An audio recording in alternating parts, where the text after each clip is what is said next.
taxes are the only certainty. Will 20% of people of society?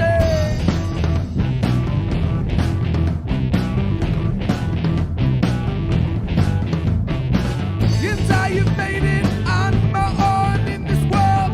Will not take care of turn around a 2-year-old.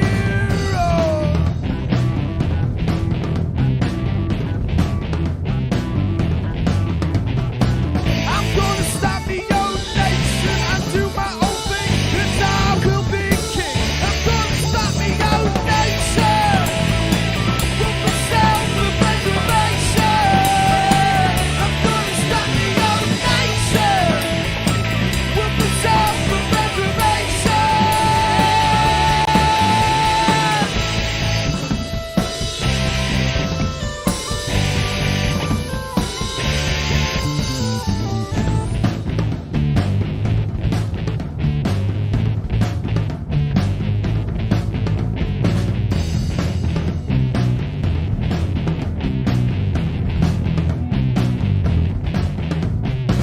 Well, let me talk a bit about the weather. You must admit it's not very clever.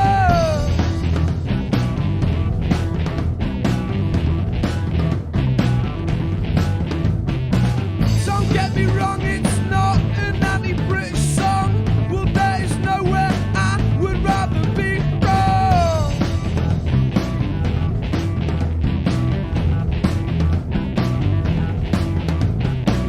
I'm gonna start my own nation and do my own thing, and I will be king. I'm gonna start my own nation with my self-preservation.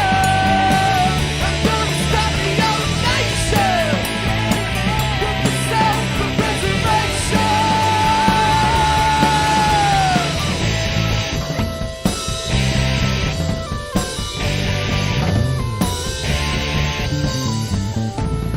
There are just a few things that I would like to say about the UK and how I think it has gone astray. Don't get me wrong, it ain't all bad. I love the crazy fads, like England always buggering up, but you know we're gonna win the World Cup. I'm gonna start my own nation with my self-preservation. I'm gonna start my own nation with my self-preservation.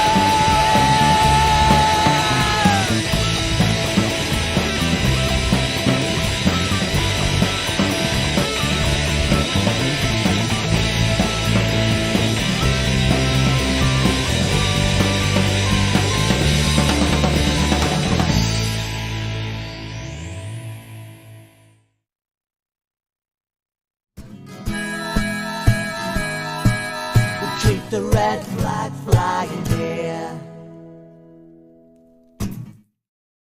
Hello, everybody. 101 cleans a big, big cap. Oh, it was 1,001. Anyway, forget. It's good to see you all. Welcome. Some people are beginning to sign on. Yes, it's the 101st episode of Political Unmuted and the penultimate one before Christmas. So good all around. And my golly, we've got some fantastic things to talk to you about. But most of all, we have the fantastic team who are going to talk about them. We have a stressed Paul Daly. We have an erudite Jane Strange. Hello, let's hope so. And we have the inimitable Neil Terry. Hello, Neil. Hi, John. How are you? Thank you. So not very well, as we've been discussing before the meeting. Right, okay.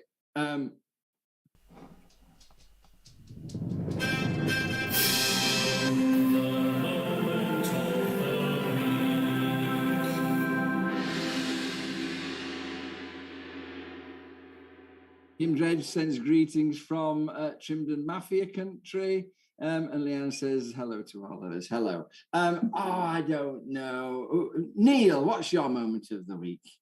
The fact that we've got Penny on the show, I think's More sense from her than the rest of us put together. One day we might get both Penny and Rosa on the show together. You never know. Rosa's just here. Come on, Rosa. Come on. Here we go. Here we go. Here we go. You see, you ask and it happens.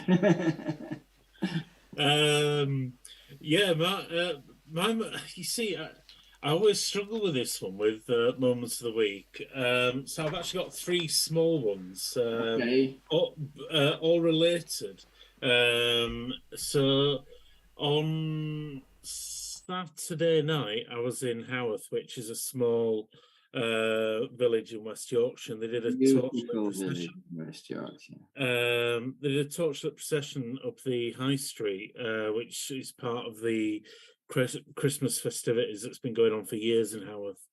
It's the first time I've actually been to it, and it raises money for the Manorlands Hospice, which is in the nearby village of Oxenhope, and it's a it's a really good event and raises a lot of money for the hospice. Then on Sunday morning, I was in Blackpool to photograph the Santa Dash, which is a fun run between Blackpool South Pier and pretty much to Central Pier and back. And there was about 1,800 people dressed in Santa costumes. And me constantly saying, "Are you the real one?" Kind of walk by the time I got to about 200th person. And that was raising money for the Brian House Hospice, which is in Cleveland, just north of Blackpool, which is really good. And whilst I was there, somebody actually said to me, "Isn't it funny how so we have former health secretaries who go on reality TV programs in order to promote their own, in order to raise their own profile, but yet we're having to raise money in charities for social care."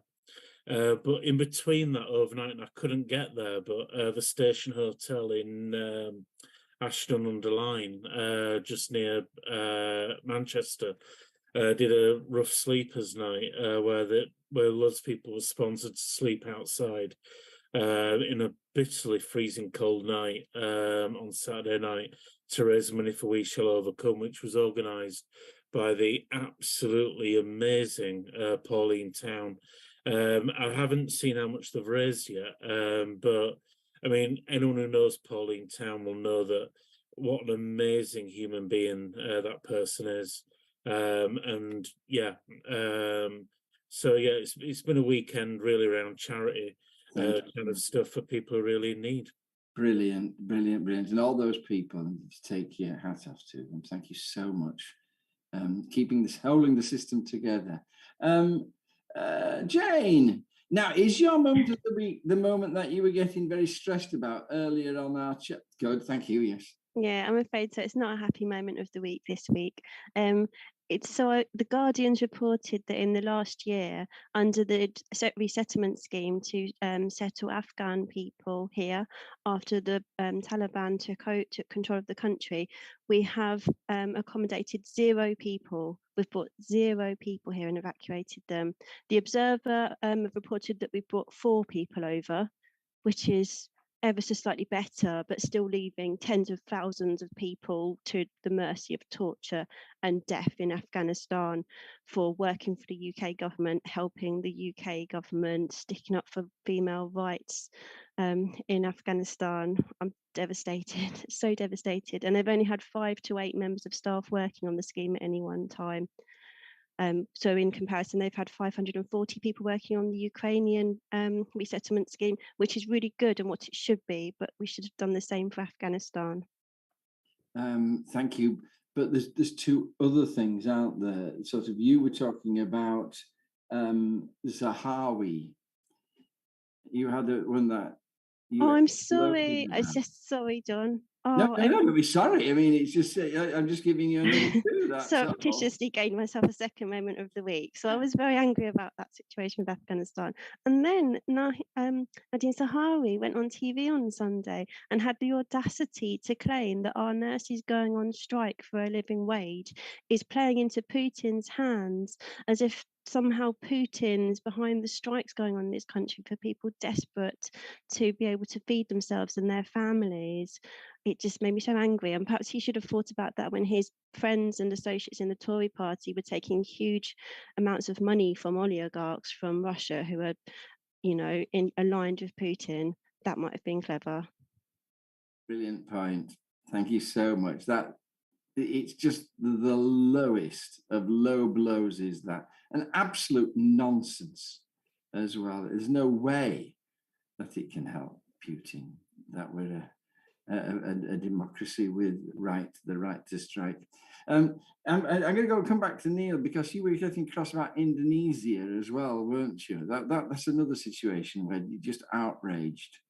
Yeah, I mean, Indonesia's today passed some laws for where there's no way of saying it's an absolute repressive, backwards country. They've banned sex outside marriage, which is now imprisonable for 12, I think it's up to 10 years. They've maintained the ban on abortion, unless it's a life-threatening reason for the mother, or it's a reason of rape, providing that the abortion is within 12 weeks. They've also, if you're a member of a left-wing Marxist organization, or indeed speak to people about communism, you can face, I think it's 4 years in prison. If you, what's the other one? I'm trying to remember off the top of my head now. You can be in prison for defaming the president or the government. So whether you don't criticise them, and if you are going to criticise them, don't get your facts wrong.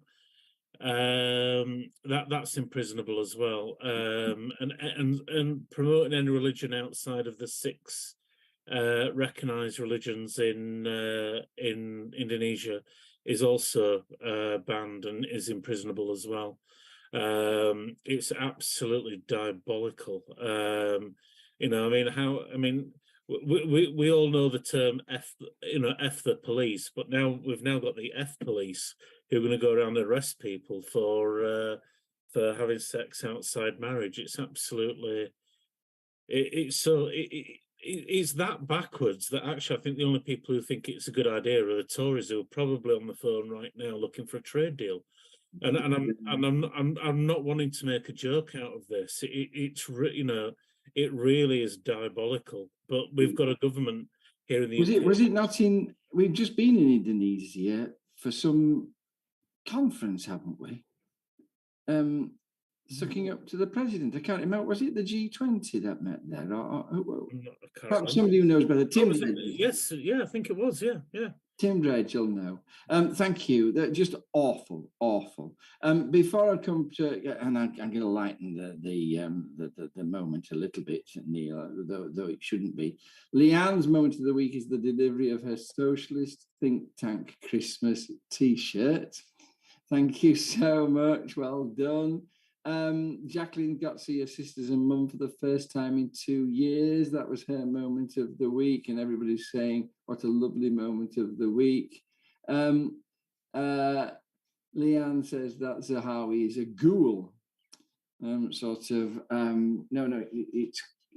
It's Christmas is the ghost of Christmas past. Ghouls are from Halloween. Paul, what was your moment of the week? I'm going to go hyper-local. Remember when I used to always go global with these things? So a little update from Sedgefield. Those ghouls that Leanne was talking about, actually, that was a word I used, and apparently it was one of the most horrible things. I was hounded for that on Twitter because I referred to members of the Labour Party right as ghouls. The Labour Party right ghouls in Sedgefield have struck again. As many of you will know, all the officers of Sedgefield Labour Party resigned. Well, they didn't all resign, actually. Nearly all of them resigned. One of them who didn't resign was our very own Stuart Sutherland. And he decided to stay and be the vice chair, which he was, so that there was some sort of continuity. It was like,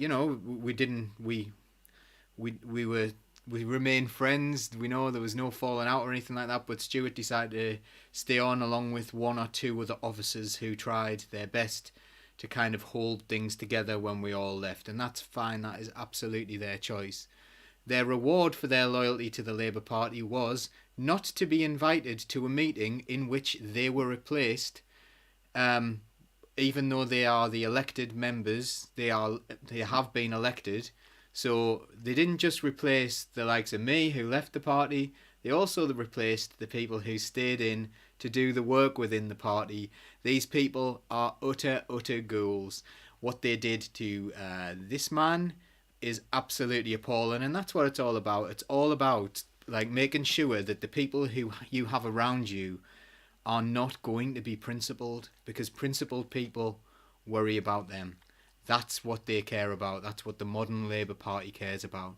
It's not even New Labour, it's New Tories. And that is the way they're behaving. So, yeah, that's the gratitude they got, those people who worked so hard for so many years and stuck around even when we all saw the writing on the wall. They still stuck around and showed that extra loyalty, and that was their reward. Well done. Quite frankly, the best out of it. They absolutely are, but I'm glad I went on my own terms, and I feel absolutely terrible for them.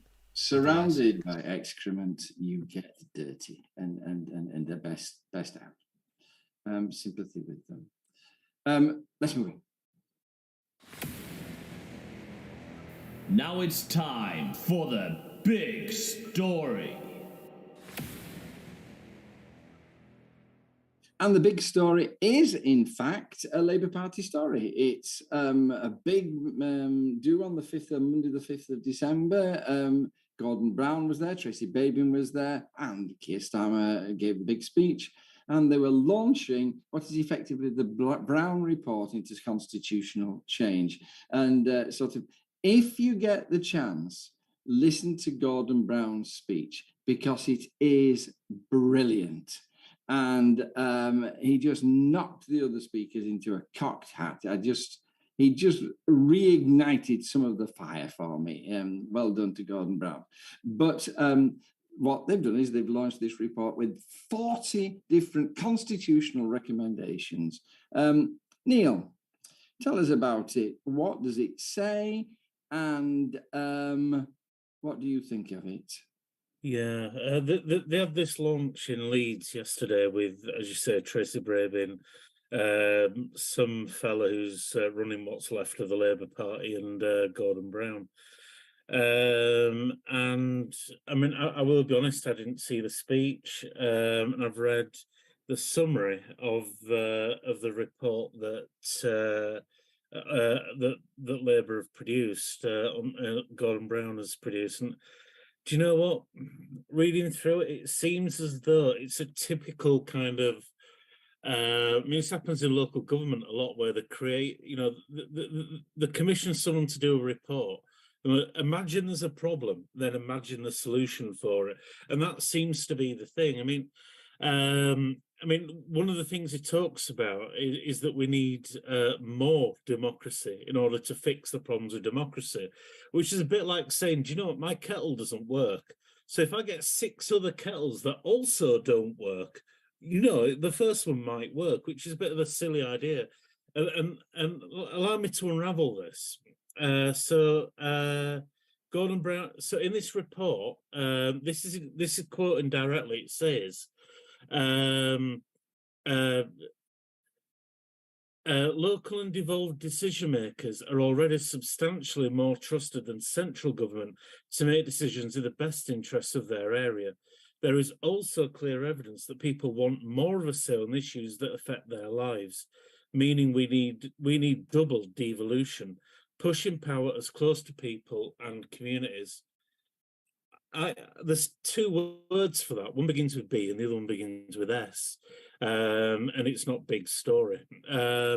It's, you see, the thing is, I have a big problem with this, because whilst I say it every time I'm on here, we need system change, not government change. What we don't need is more layers of democracy. More layers of democracy doesn't fix the problems of democracy. It only entrenches what we've got. In West Yorkshire, where I live, we've got a local government, we've got a local council that doesn't represent really what people want. Voter turnout seems to be hovering at around about 30%. It's gone up slightly, but not by much. Generally speaking, local elections don't have great turnouts.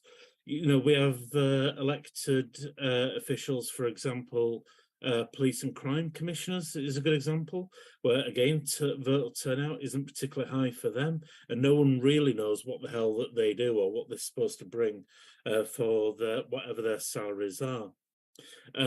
Some places, such in West Yorkshire, we have an elected Metro Mayor, who, again, it's just another level of bureaucracy. It's just that we vote for it. That's the only difference. And she has a combined authority.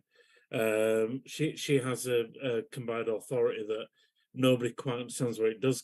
It's somewhere between what local government does and what central government does, and there's no joined up approach, in my opinion, on it. I can't fathom this, and it's a bit like, so the whole idea of having more democracy doesn't really fix the problem. If you want better democracy, which we do, then you need to look at how we vote. We need a proportional representation system of voting. That'll be revolutionary. That would make people interested in wanting to be part of politics. That would make them want to go out and vote, so it feels as though their vote counts. Whereas at the moment, it doesn't. You know, I think it was in 2015, the general election. People voted. Only a quarter of the people who turned out to vote for the Tories, and yet they ended up with the majority. How can that be right? You know, but yet throughout that document, and particularly through the summary of it, on the 7 pages that there are for the summary, not once does it mention voting. Not once. It talks about, you know, devolution. You know, I don't, like I said, I think they've created a problem to fix it, and also not only that as well, but I kind of think, well, is that really the biggest thing for Labour at the moment? I mean, we've got people that are turning to warm banks. We've got food banks. We've got, you know, people struggling to survive. You know, nobody's talking about constitutional reform at the moment. Nobody. And not only that, so the last thing that was brought up about it was the House of Lords reform, which, you know, again, you know, it's on everybody's lips now, but only because to say, well, what the hell's that got to do with anything at the moment? Have we not got bigger priorities at the moment? You know, let's stop people dying in the frigging streets first. Let's stop people starving to death and freezing to death in their homes this winter. Why is that not a priority for Labour? Because every frigging interview that I see with Labour these days, where they talk about anything that affects us as real people, you know, it's, oh, well, we can't give you the details on that because we're 18 months out from a general election. We don't want to set our stall out because we don't know what we're going to face, blah, blah, blah, blah. But something like this is meaningless to most people. Is, oh, they've set out an entire 40, you know, I think it's 40 pages, I think it is. It's however many pages long it is, where it's just detail into problems that don't even exist. It's ludicrous. It's mad, and it actually shows how out of touch Labour have really become with people in communities at the moment. If they think this is going to be the vote winner for them, my God, have they lost a lot of ground. And to have Tracy Brabin in there as well, who is absolutely on the right of the Labour Party. You know, she's absolutely a hollow kind of Blairite politician who's an opportunist. And I think as a result of that, it's not worth bothering, in my opinion.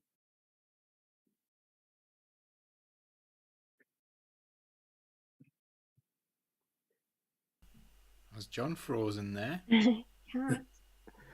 So I took a slightly different take on it now. Like I see what you're saying, but I thought there was some there were some good bits in it. I think I haven't read it all, but I read that it included banning MPs' second jobs, a right to healthcare, or some rights to healthcare, school, and housing. But there are a lot of like you said, a lot of gaping issues that it didn't address too, like the police. In fact, I think it even mentioned that the public trust the police, and that's pretty much the only reference to them. When going by what's gone in the last year, there are some huge issues there that need addressing that they've been too cowardly to address. Thank you. I mean, I'm sorry, I lost my connection there. Thank you for stepping in, Jane. The Neil, I'm coming back to you, because when I read this, I didn't see anything that the Tories aren't doing in it already. In 5, we want new constitutionally protected social rights. We're fighting against the Tories trying to abolish the Bill of Rights and bring in their own one. What the hell is going on there? Well, apparently Labour's going to be doing it. We're then going to see a radically reformed suite of new programmes with mayors and local leaders. So we're right into the Tory devolution idea of mayoral things. We're going to fund infrastructure not by government spending, but by business, banks. Local government is going to be given the capacity to borrow money and generate its own revenue with new fiscal powers. So we have this problem whereby poor areas can't afford. The whole thing is just, it just struck me as being Tory policy dressed up in this kind of thing about we're going to reform everything. And I mean, Jane's mentioned 1 or 2 things. Did you spot anything that you liked about it at all? No, because I fell asleep 3 times whilst reading it. So, you know, I've got to be honest. I mean, I think it's very, very good of Gordon Brown to come in a year and a half before a general election and write the Tory manifesto. I think it's a great thing. You know, that's all that is done, as you've picked up. Horrific. I think let's see what somebody else has to say. Paul, it also it set up things for Scotland, England, Scotland, Wales, and Northern Ireland. Enhanced status for members of the Scottish Parliament. They're going to be treated like members of Parliament. They're going to be allowed to make international agreements with outside bodies, presumably not the EU, and they're going to be able to borrow money from the regional banks. Wales is going to have an enhanced role for members of the Senate. They're going to be treated like members of Parliament. They're going to devolve youth justice and the probation service to them. Now, my point about this, Paul, is that this is Gordon Brown's big move to give Wales and Scotland a reason not to split off from the UK. Does this even begin to go anywhere near what the kind of thing they're asking? What do you think of that side of the proposal? I guess I'll take this one at a time. In Scotland, I think they don't trust a single word that Gordon Brown says. I think we saw that when they were called the Red Tories after the referendum.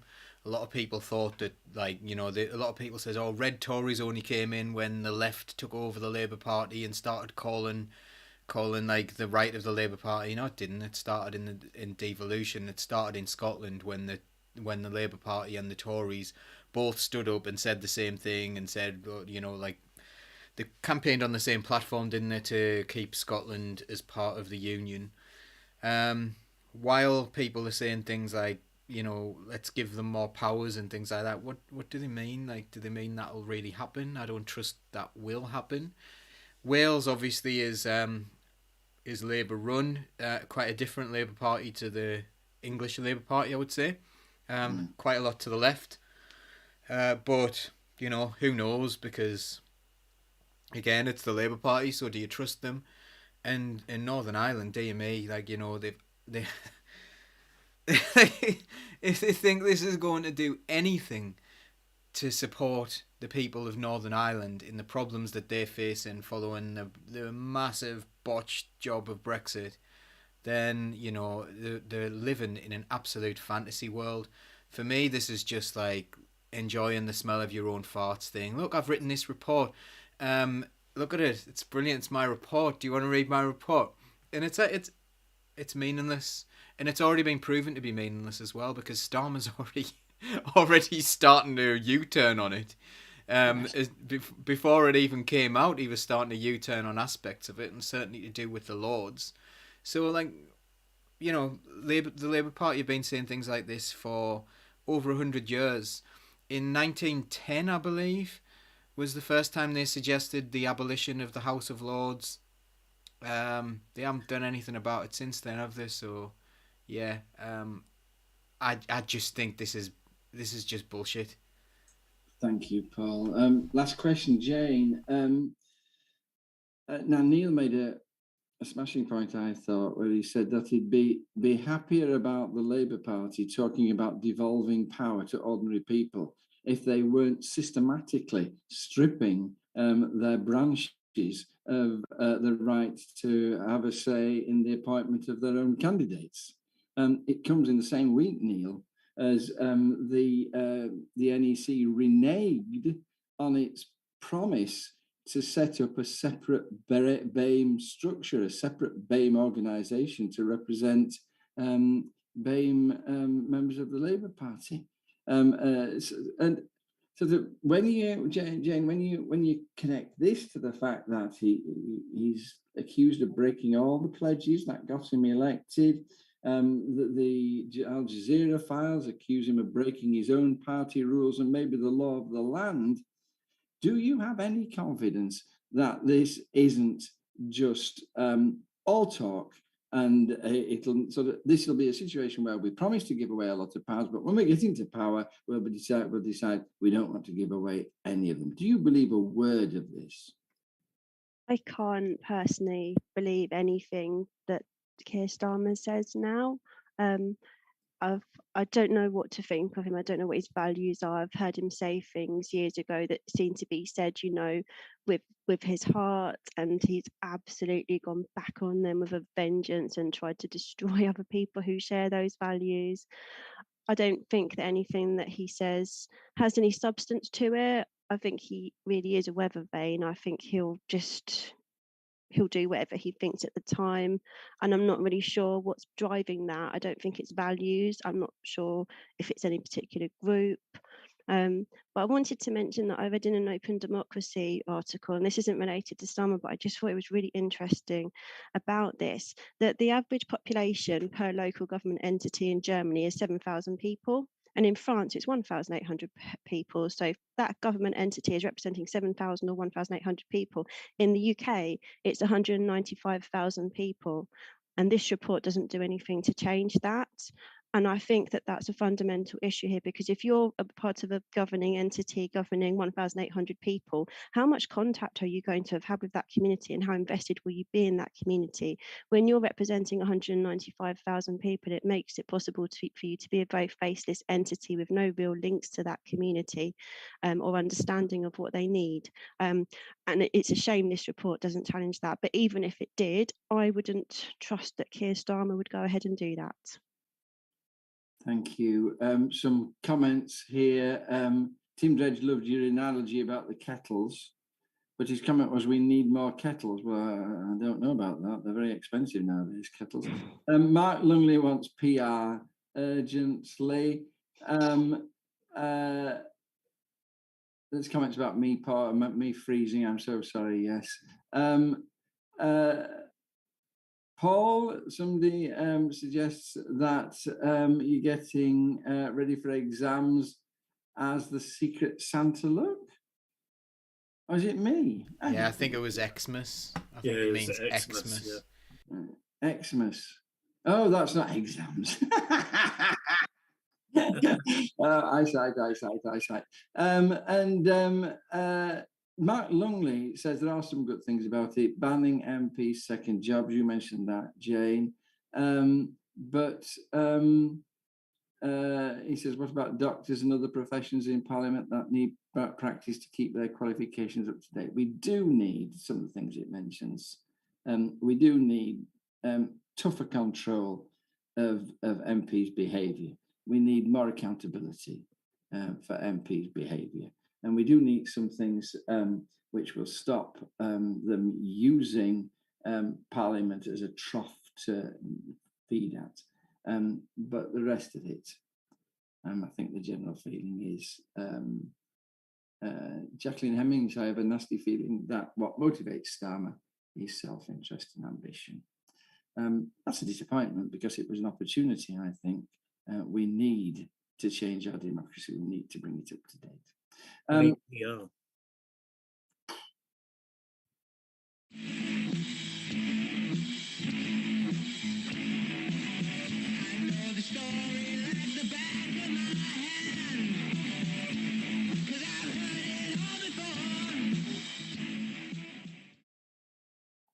Other stories. We've got two other stories for you. The first one, Paul said, "Can I talk about this?" So not knowing much about the issues, I said, "Of course you can, Paul." So Paul, off you go. Do you want to talk about Twitter? Okay, so this week, and this is a funny one because I don't think the left have really got involved in this discussion at all. If they have, it's been that weird left that isn't really the left, and people don't really understand. People don't understand what left and right is. I suppose we've all got different views of it. But anyway, that's it. That's probably for another show. This week, Elon Musk decided to start to release details of what Twitter was doing before the elections in the USA. And this was related to Hunter Biden's laptop, the things that were going on in Ukraine, which, I'll not go into the details of, but those things are available online. And, what he did, what he found is there was a systematic repression of those stories by Twitter, using algorithms that they had designed to stop the private messaging of child pornography from person to person on Twitter. So they used the protocols to suppress a story that was, I believe, in the New York Times about Hunter Biden losing the laptop, what was on it, all those things. And I think that is quite worrying for a platform, for any social media platform, to be having such a massive influence on our internal our worldwide democracy, so whether that's in the UK, because you can bet that if they were doing it for Hunter Biden, for whatever reason, then they'll also be doing it for other political actors. Now, this has been framed as being an entirely against the right-wing thing, and without our input, I believe it will continue to be like, the right are all for freedom of speech, and the left are actually for suppression, because they see Joe Biden as being the left, they see the Democrats as being the left. Now, the Democrats are right of centre. To be honest, there is no left-wing party in the USA. And the left really care about free speech as well. And I think in 2017 on Facebook, for example, you got a lot of truth out there. There was a lot of truth going on Facebook. There was a lot of person-to-person communication. Funnily enough, that was partially because Donald Trump had put an injunction in against them because of what he was doing in the USA, so that they could not suppress him. The side effect of that was they couldn't suppress the normal people's views on Facebook, and that was partly what gave Labour their success in 2017, because people could speak to one another in that way. The media couldn't control the narrative. Now we're seeing Twitter, which is obviously a different social media platform, was repressing a story that would have had a bad implications for Joe Biden running as president. Now, I think people deserve to know the full story about everything. And I think that's how people make informed decisions. And it worries me that, people would try to make those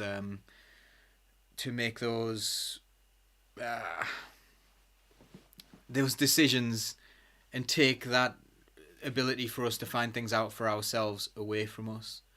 So that's quite, and I think as the left, we need to be talking about those things and supporting freedom of speech. It's also interesting as well that Musk has come out this week saying should Edward Snowden and Julian Assange be pardoned on a poll. Now again, Elon Musk, he's not a guy that I'm going to be friends with.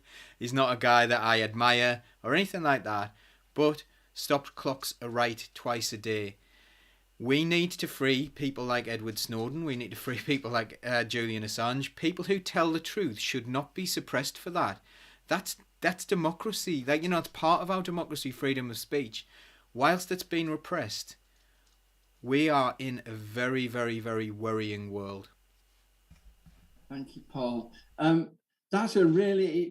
was just a completely different line to the one I expected.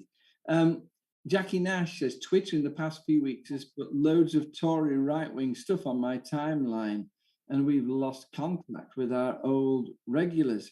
And sort of, I thought that, I mean, he's told Trump he can come back, and he's allowing greater freedom of speech to the right. There was an awful lot of cancelling of extreme right-wing posts, which he's stopping. I thought you were going to be talking about that. I mean, sort of.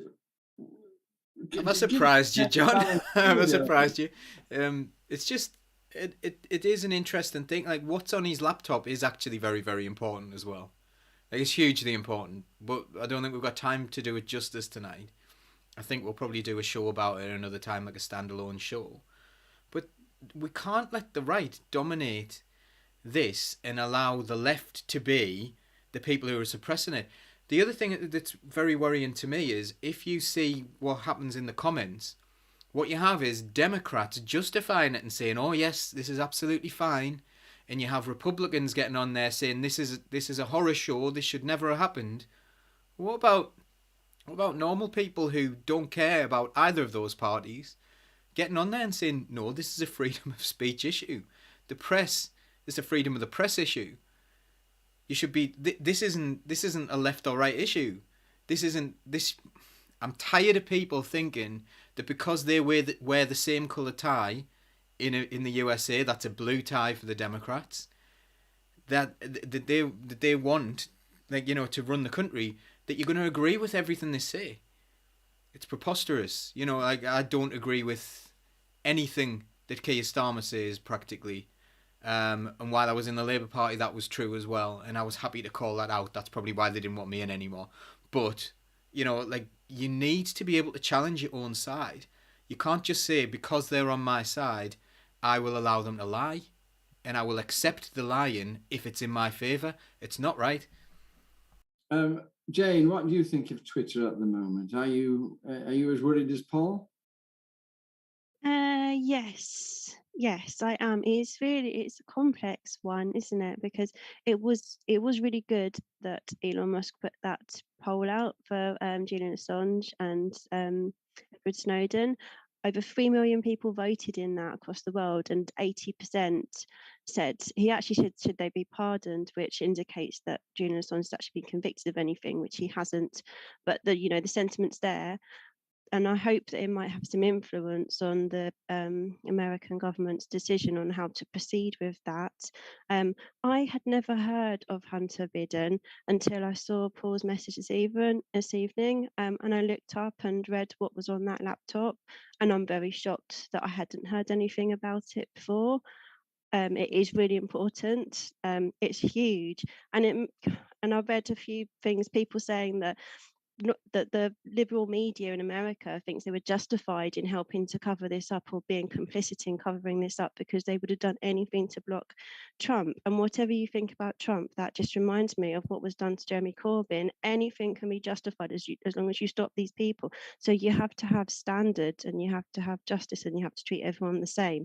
And what is happening that we're ending up with this dregs to choose from of all the people and talent in the world, why are we having to choose between this awful person and someone who's also quite awful, but in a different way? Jane, what was on this laptop? Everybody, both you and Paul, seem to know, and I suspect the rest of the world is absolutely intrigued. So I should let Paul say what's on it, because I know what's on it, but you probably know a lot more than me, Paul. And go for it, Jane. Go for it. So basically, Joe Biden's son was working for the company that is responsible for the gas production in the Ukraine some years ago. And a contact of his, very senior in the company, asked him to introduce him to his father, Joe Biden, who was Vice President of America at the time. This is what I've read, to speak to him about an investigation into that gas company, corruption investigation. And there are emails that indicate that that Biden, after having this introduction and meeting him, threatened the Ukrainian president of the time that he would withhold a loan guarantee of £1 billion to the Ukraine if he did not sack the chief prosecutor who was looking into that case. And he sacked him. And there's evidence that indicates that Joe Biden bragged about the part that he played in that, and the gas company was cleared of all charges. So that is quite a huge thing to me. And if that is, as I've said, I don't think Joe Biden has any place being in charge of America. That's actually quite terrifying. Absolutely. I had heard of that, actually. Now you mention it, sort of, and you're absolutely right. Scandalous. Neil, I've got somebody here saying Kanye West is cancelled now for his extreme right wing. Can you make out what's happening with Twitter? It seems to be all over the place at the moment. No, I mean, I'm not the person to ask about Twitter. Although I have an account on it and I use it mainly for my business, I don't even really use it. It posts by default rather than me doing anything. Yeah, I mean, what I do know is that Elon Musk bought Twitter at a highly inflated price, tried to get out of it but couldn't. And then as soon as he took over, he sacked loads and loads of people who are the people who are kind of moderating Twitter and, you know, at least somewhat trying to make it a somewhat decent place to be, but it's never been that, and let's not pretend it has. So I mean, I didn't know anything about this, to be honest. It's the first I've heard about it all. Yeah. In fact, Yeah. I've never even heard of Hunter Biden. When I saw it in the message, I thought it were a game show or something like that. Let's see what Paul has to say. You know, Paul, ask you but there's one thing I would like.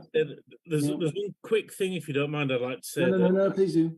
About Kanye West. Someone in the comments referred to him as being a nutter, and I want to take exception to that, because actually those that are around him that know him say that he's actually on the verge of a breakdown and is not being himself and mentally ill. Now, if that's right, I think calling him a nutter or something like that is absolutely disgraceful, and it needs to be called out, because that's what it enables, the stigma and discrimination around mental illness, and it's not the play. You know, nothing wrong with saying he's wrong. He shouldn't say those things. He's been idiotic in what he said. Nothing wrong with that.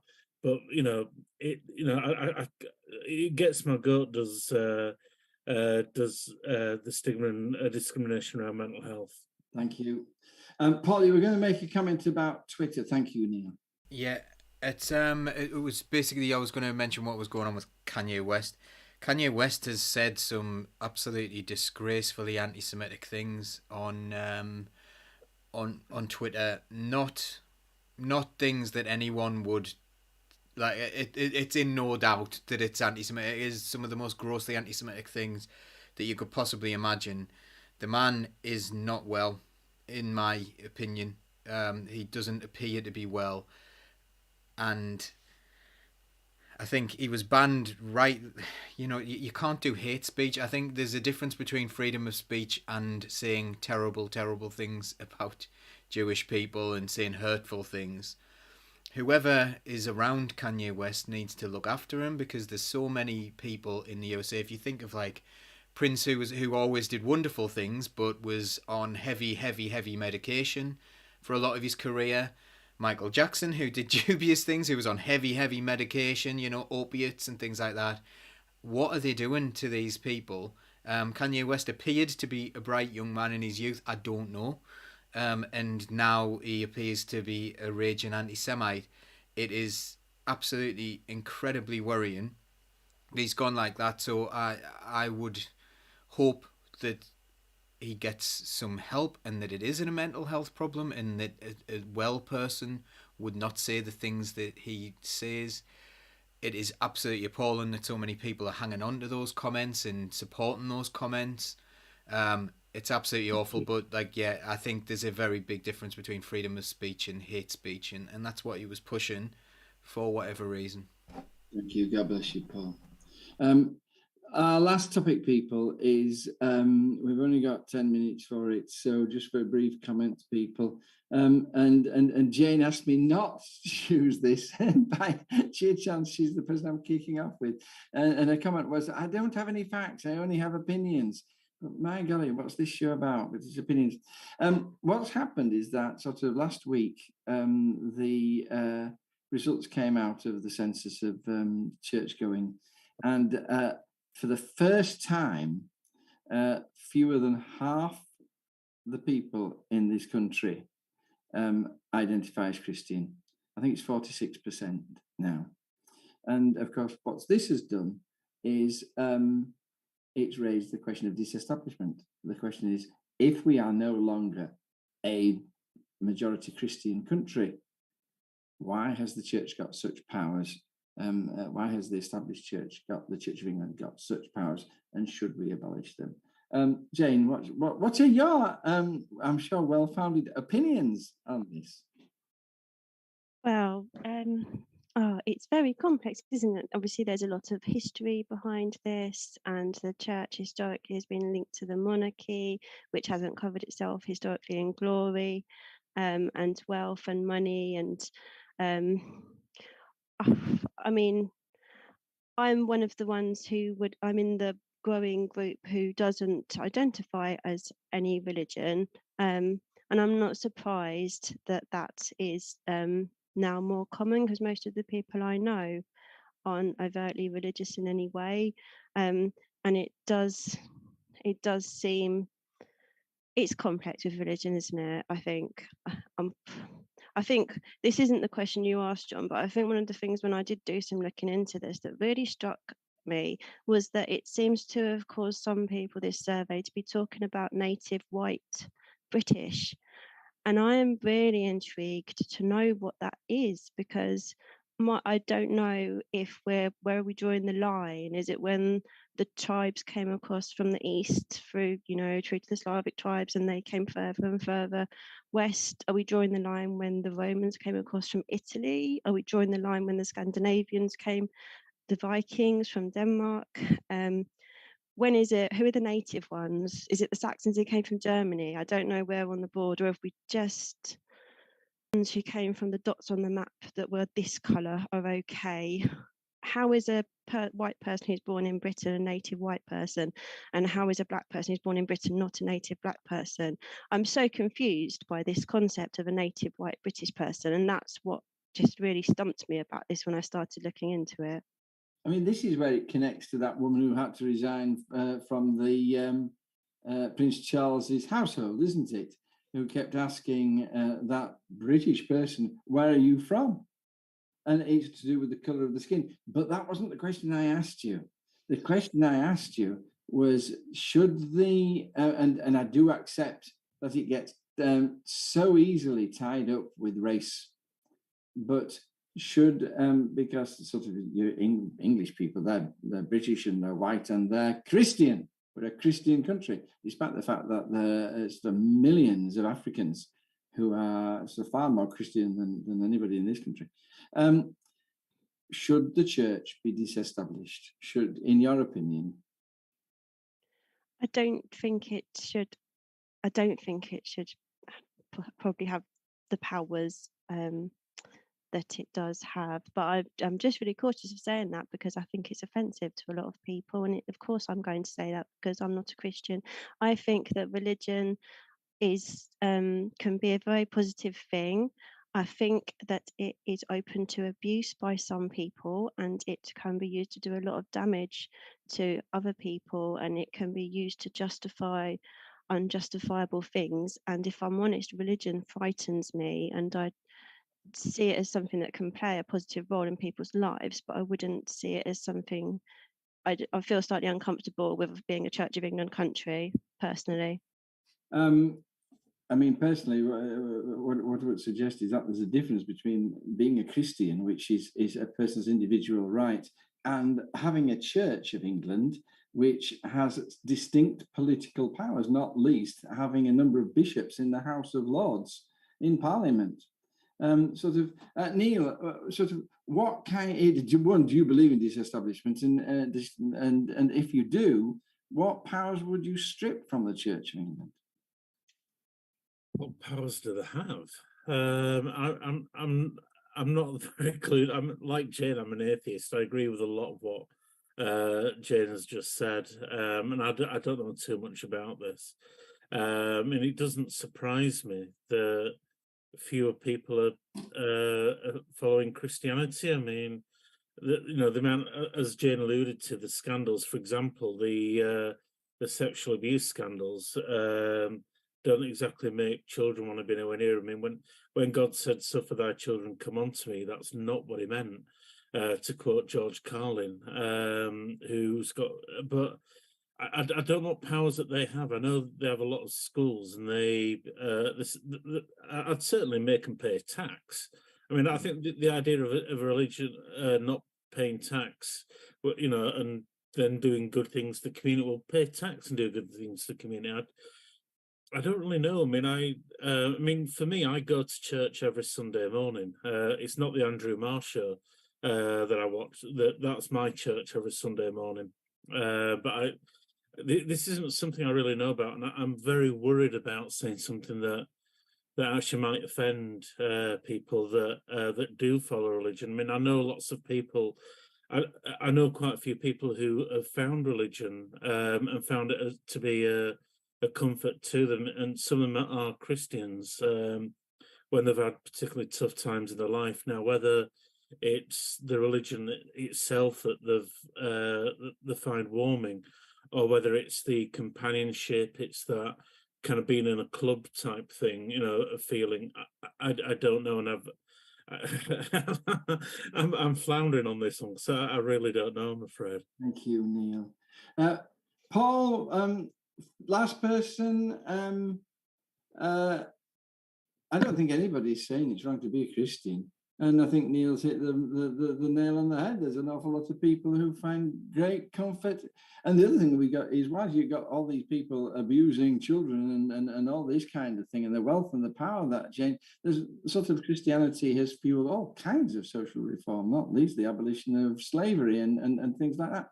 It's not about whether you're a Christian or not. It's about whether one religion ought to have such a stake in the way the country is run that the Church of England has. Wouldn't you? Now there's fewer than half of us who identify as Christians. Would you begin stripping away those powers? Me, would I begin stripping away the powers? Yeah. Yeah. Which one? Do you want me to elaborate? So, yeah, I don't think big institutions that are kind of unaccountable should be given that power anyway. Like who's accountable? There's all these people getting really annoyed about it, and I think it's a dog whistle again. It's like, oh well, we've got, basically they're upset about Muslims. I think that a lot of people are like, you get people like Darren Grimes. Now I don't know whether Darren Grimes, who's this little mouthpiece from somewhere in County Durham, who goes on right wing press and was sacked from GB News or something like that anyway.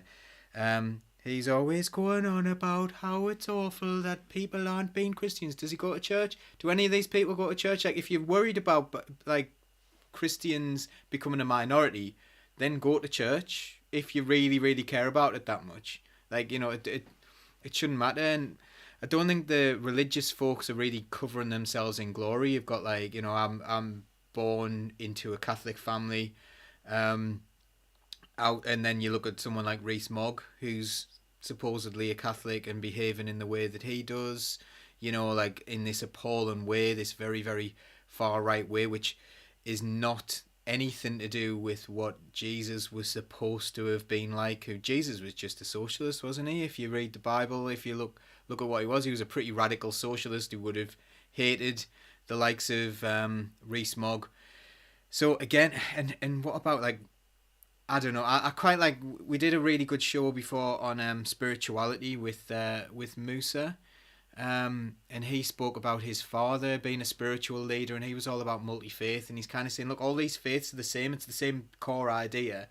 Is that like if you have a faith in something that's bigger than you, whether that's like the power of people to come together as a collective, whether that's worshiping the earth, and thinking this earth gives us life, or the sun, or all these things that actually make sense, or you think there's a God or Jesus or whatever you think it is. That's really nice. It's really nice that you've got a faith in something that's outside of you, that you're not the center of the universe and you're not better. But that doesn't mean that you get to choose, or your chosen church gets to choose how other people live their lives. And I would absolutely separate church and state. I would get rid of the idea of divine right of kings and queens to rule. Like, it's utter nonsense. So yeah, be spiritual, care about things, think about something being bigger than yourself. I think that's quite a beautiful idea, to be honest. I don't know whether I'm perfectly there, but certainly in terms of the universe, I'm closer to it than a specific religion. However, it doesn't give you the right to tell other people what to do, so by all means, separate them out. Thank you, Paul. That was really good. Mark Lungley goes to the nub of it. Taxes. What taxes do you pay? That's the score, isn't it? I love what Mia Mantri says. I totally agree with Jane about how religion is used to justify abuses. It's used to justify corporal punishment against children and to persecute LGBT people. I agree it can be a positive thing, but it shouldn't be used to justify abuse. Yet harmless things like women wearing the veil are persecuted, saying it's oppressive. Yet they allow things that really are oppressive to go unchallenged. And it's absolutely what Paul says. If you're worried about Christianity fading away, behave like a Christian. I think what Leanne said hit the nail as well. She said that providing that you're allowed to choose a religion you want and it's not forced upon you by the state, then there's no problem with it. And I kind of agree with that, to be honest. Yeah. And the whole idea is the influence of the Church of England within the state. I think it's time to say finished. Right, and we have overrun by a few minutes, but thank you. No human is illegal. Big issues in the Northern Echo about illegal immigrants at the moment.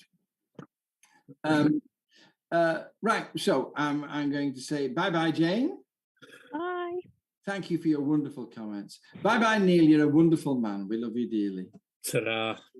And so I'm going to say bye-bye now, and I'm going to hand over to Paul, who's not got long because we've run over. You have to be quick, Paul.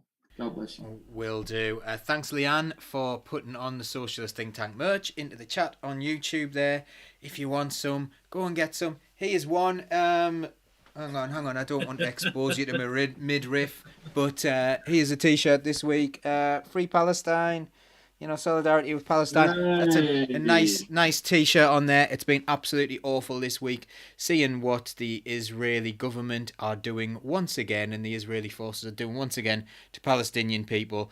It's like every day on Twitter you see someone else has been murdered. It's absolutely appalling. So, solidarity with those people.